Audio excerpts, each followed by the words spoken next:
What is poppin' YouTube? We are less than 15 days away from the NFL draft, and some of these guys are going to lose a ton of value and or get replaced in the NFL draft. If you like Dynasty Fantasy Football content, hit that like and subscribe button as we are trying to get to 2,000 subs before the NFL draft. My first player that could lose a ton of value is going to be James Cook for the Buffalo Bills. And I think the one place where you can absolutely get your value tanked is in the running back room. And James Cook, for all intents and purposes, he has been a really good NFL running back. I mean, if you're looking at him, RB19 on a fantasy points per game basis this last year. You look, RB23 on snap share, RB10 on weighted opportunities. I mean, the Buffalo Bills ran the sixth amount of running plays, RB10 on carries, so he's getting a majority of those, RB2 on yards per reception, RB6 on yards per out run, RB15 on breakaway runs. He was getting out there, yards per touch, RB5. So you're like, Caleb, he's super efficient with his touches. Shouldn't James Cook be like a buy low opportunity? And for me, like I said, I'm not saying that I'm necessarily selling James Cook, but right now on Keep Trade Cut, RB12 prices. Let's say someone like a Marshawn Lloyd were to get put into the Buffalo Bills offense. RB12, when we're talking about guys around him like Isaiah Pacheco, Josh Jacobs, Rachaad White, DeAndre Swift, like he's in a territory with a lot of running backs that are just kind of in flux. And you're hoping that the situations are great. But if it's not, we could see James Cook taking a fall to like RB16, RB17, which you're like, Caleb, okay, it's the running back game. Like you're kind of playing roulette anyway. My big takeaway is if there's value to be had getting James Cook off of your roster at this current point, that's something that I would be looking to do, whether I can tier up into an asset like a Saquon Barkley or Kenneth Walker, where we know they're a little bit more secure, or even, like I said, tearing down into a guy like Rachaad White, who I think Rachaad White also could be potentially added to this list, if we're being honest to ourselves, because the Tampa Bay Buccaneers have like nothing behind Rachaad White. I know a lot of people love Sean Tucker, but Sean Tucker had like zero draft capital attributed to him last year. So really, like I said, James Cook is someone that I'm trying to look to, not saying this is a sell video by any stretch of the imagination. I just want us to have the conversation about what these team needs are heading into the NFL draft and being realistic about those outcomes. My second player we're going to be talking about today is Javonte Williams. And Javonte Williams was literally everything that you could have wanted in a rookie running back from a few seasons ago. He was super young, out of the University of North Carolina. He was RB22 as a rookie, and then of course played 4 games in 2022, tore that ACL, and then last year was the first full year off the ACL with only 11.2 fantasy points per game. Now, I'm going to post this right here. I've been looking at some sources. The Denver Broncos sneaky need is running back according to a lot of their insiders. And like we said, this is not the most amazing running back class. That's going to be coming in 2025 with some bunch of heavy hitters. Could someone like a Jalen Wright, a Blake Corum come into this Denver Broncos offense and all of a sudden we're looking at Javonte Williams, who right now in Keep Trade Cut is RB17. Can we see his value start to take a dive? And I think this is where the real value starts to happen, where these back end RB, these early round RB2s, back end RB1s, a lot of it's just based on the volume that we're projecting out of them going into 2024 at this point. And as much as I think, a second year removed off the ACL, there's a lot of things looking up for Javonte Williams. I am just worried. And I think there are the bells to be raised about, hey, these are the depth charts that I'm a little bit worried about. So if I could sell Javonte Williams, can I get into Rachaad White, get up a little bit? I know I said I was a little bit worried about Rachaad White. I'm less worried about Rachaad White than I am Javonte Williams. Can I tear down into like a David Montgomery that we know has the contract, gonna have the touchdown upside, just is of course having to share that backfield with Jahmyr Gibbs? Could I trade Javonte Williams down and get into a guy like Joe Mixon, who we already know that the Texans are probably not going to be in the RB market after they already have Dameon Pierce, they already have Joe Mixon. So I think those would be my kind of moves to be making when I'm really thinking about Javonte Williams and how this NFL draft is starting to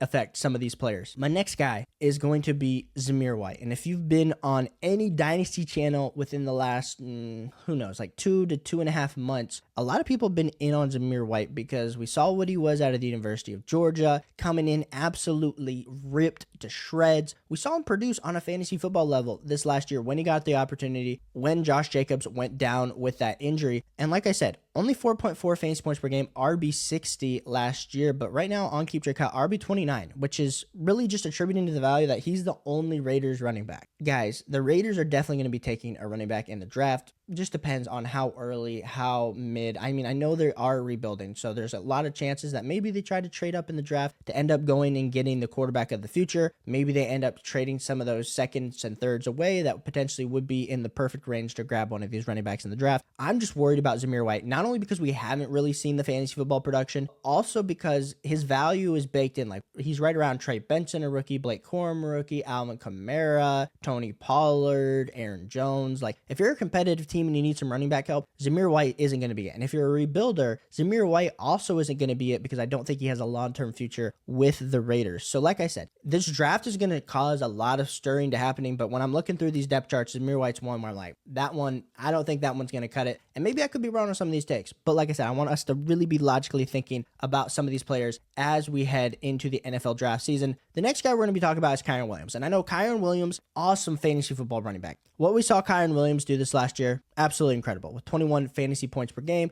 RB2. Now, Kyren Williams has literally Zach Evans behind him. And in my video yesterday, I talked about how Zach Evans was going to be a really great stash. He is a great stash, but as any stash is, it's a little bit risky because are they going to draft a running back? The Rams have a ton of needs. So I feel like addressing the running back position when you already have Kyren Williams, when you have a lot of other positions that are of need and that are aging, probably a little bit more important. But there is a ton of depth in this running back class. When, like we said, we're talking, you got Jonathan Brooks, Trey Benson, Marshawn Lloyd, Jalen Wright, Blake Corum, Braylon Allen, Estime, Ray Davis, Will Shipley, Isaiah Davis. Like, there's legit 11 guys, 12, 13 guys that are probably going to go in rounds 4 to 6. And now that's not necessarily going to affect Kyren Williams, but we've seen Sean McVay get top tier quality out of these back end running backs. I mean, let us not forget Kyren Williams was also one of these later round drafted running backs who was drafted in the 5th round. So I think if that were to happen to Kyren Williams, not that that's going to absolutely take a hit on Kyren Williams' dynasty fantasy football value, could drop him down the ranking just a little bit. I mean, if they were to draft someone, Kyren Williams right now is RB6, could push him down to RB7, RB8, but this could be a good time to explore your options with some Kyren Williams. Now, moving out of the running back landscape, because we do talk about running backs, and that's probably the most,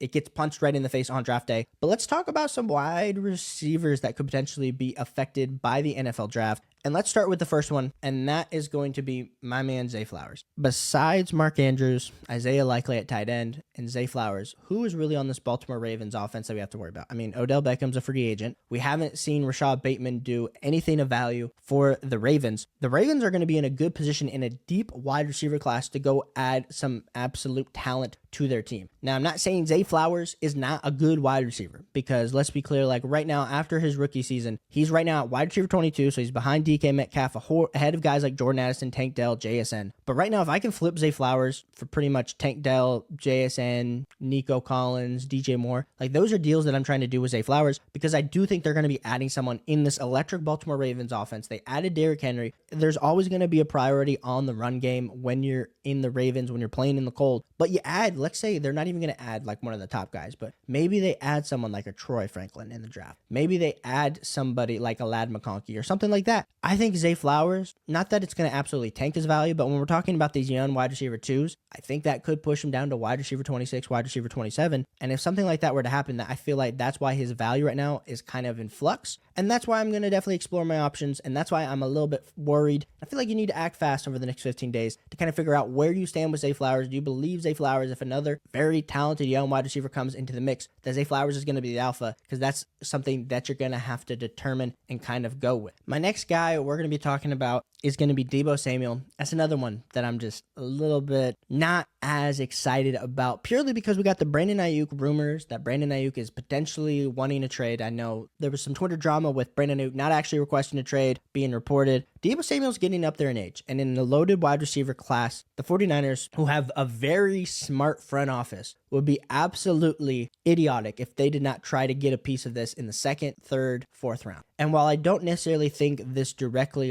correlates to Deebo Samuel's value this year, I think we're looking at Deebo Samuel as kind of this older veteran wide receiver that's going to be coming down to the end of his career a little bit quicker than usual, because he is 28 years old and he's wide receiver 28 in dynasty rankings.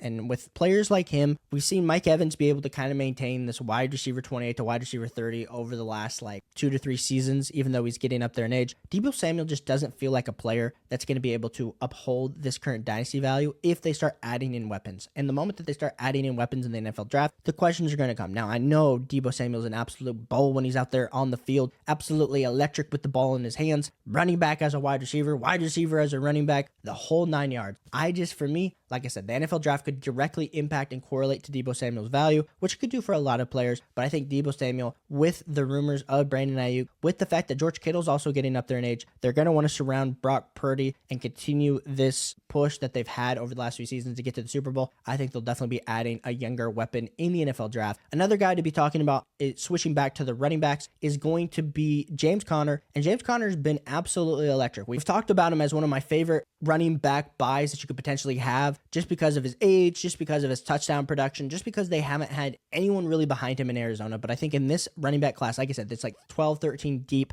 of guys that could potentially be added to this backfield that are going to be better than the players that he's played with over the last few seasons. And James Conner, I know he's great. I understand. I'm not trying to sell him. I'm just saying, if you're holding him or you have James Conner on your team, be prepared for the value hit to take place. Maybe that opens up a small little buy window because he is 28 years old. Right now, RB35, if they were to draft one of these guys, would that push him up down to RB37, RB38? We'll have to see what happens on the Keep Trade Cut rankings. But I did want to bring up James Conner because I do feel like there's definitely a void in that backfield aside from James Conner. Gardner Minshew got the huge contract for the Raiders. So if you had Gardner Minshew as your backup, I could also see Gardner Minshew starting to take a little bit of a hit just due to the fact that if the Raiders, by any stretch of the imagination, were to trade up, or even if they do not trade up and somehow were to get a Michael Penix, they were to get a Bo Nix or something like that, could potentially drive down Gardner Minshew's QB34 price. Now, if you have Gardner Minshew, probably worth a few spot starts, so maybe it's not going to be worth it to you to trade, but if you could get maybe a second for him, middle second for Gardner Minshew, I think that would be pretty good value to potentially be wrestling with Gardner Minshew over the next 15 days before the NFL draft. And my final player that I will talk about being impacted by the NFL draft is going to be Mr. Jameson Williams. And I was on the JMO train as a rookie, and then last year before he kind of came back. And yes, did he have some explosive plays? Yes. Did we see him as an explosive athlete for the University of Alabama? Yes. But I feel like the Detroit Lions are in full-blown Super Bowl mode. And a team like this, I think when you look at their defense, absolutely electric. They need to, of course, address probably safety, maybe add another linebacker, add another cornerback. But they definitely, their offensive line solid. You got your running backs locked down. You got your tight end one. So what do you really need on this offense? You need some clear, proven wide receiver help alongside Amon-Ra St. Brown. And while JMO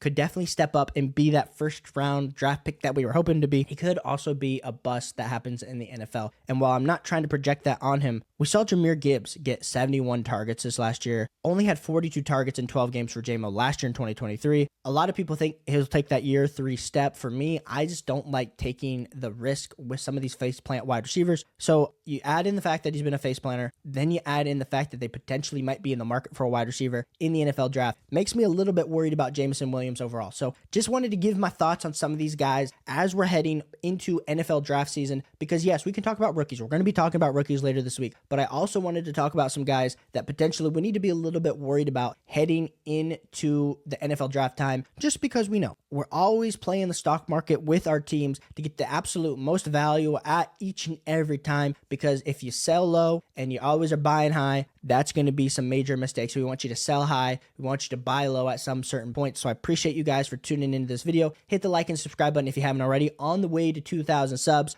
We are literally about 65 subs away. So I appreciate all the support that you guys have been giving me. We're going to do it. We are heading there. And when we get there, we're not going to stop. We're on to the next thing. But I appreciate you guys for joining this community early on. And I'll catch you on the next one. Peace.